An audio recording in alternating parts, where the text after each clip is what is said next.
તો મંત્રી પીસી બરંડાના દારૂ મુદ્દે વિવાદિત બોલનો જે મામલો છે, મંત્રીના નિવેદન પર સાંસદ મનસુખ વસાવાએ પ્રતિક્રિયા આપી છે. મંત્રીએ કયા આશયથી આવું કહ્યું તે હું નથી જાણતો. માત્ર આદિવાસી જ નહીં પણ ગુજરાતના ઘણા લોકો દારૂ પીવે છે. હવે તો આદિવાસી સમાજમાં 7 થી 8% લોકો જ દારૂ પીવે છે. ભાજપના શાસનમાં દારૂબંધીનો કાયદો કડક બનાવાયો. મંત્રી બરંડા જ્યારે ડીએસપી હતા ત્યારે પણ કાયદાનો અમલ કડક હતો.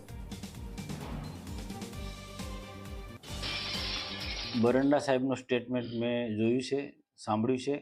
હવે બરંડા સાહેબે કયા એંગલથી આ વાત કહી છે એ તો બરંડા સાહેબ જ જાણે, પરંતુ એટલું સ્પષ્ટ કહું છું કે આખા ગુજરાત કે આખા દેશની અંદર બધા જ લોકો દારૂ પીએ છે.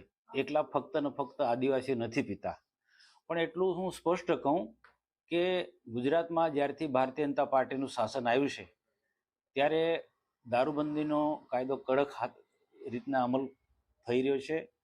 અને સરકાર કે પોલીસ તંત્રને જ્યાં પણ આવું એમને બાતમી મળે કે ખ્યાલ આવે તો તરત જ એવા અડ્ડા પણ પકડાય છે